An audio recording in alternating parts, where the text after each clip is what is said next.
ಅಲ್ಲಿ ಬರ್ತಾ ಇದೆ ರಥ. ಯಾವ್ದದು? ಯಾವ ಊರು ಗೊತ್ತಿಲ್ಲ ಯಾವ ಊರು. ಧ್ವಂಸಂದ್ರ ಮೇವಿ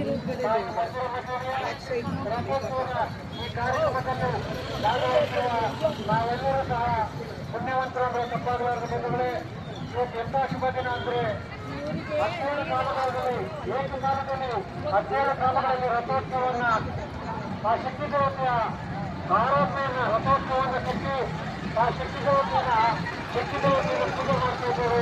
ಆ ಶಕ್ತಿ ದೇವತೆಯ ಆರಾಧನೆಯನ್ನು ಮಾಡ್ತಾ ಇದ್ದೇವೆ. ಏಕಕಾಲದಲ್ಲಿ 17 ಗ್ರಾಮಗಳಲ್ಲಿ ರಥೋತ್ಸವದ ಕಾರ್ಯಕ್ರಮ, ಆ ಶಕ್ತಿ ದೇವತೆಯ ಪೂಜೆ ಕಾರ್ಯಕ್ರಮ ನಡೀತಾ ಇದೆ. ಇಂತಹ ಶುಭ ದಿನದಲ್ಲಿ ನಾವು ಸಹ ಈ ಕಾರ್ಯಕ್ರಮದಲ್ಲಿ ಭಾಗವಹಿಸಿ ಆ ಶಕ್ತಿ ದೇವತೆಯ ಸೇವೆಯನ್ನು ಮಾಡ್ತಾ ಇದ್ದೇವೆ.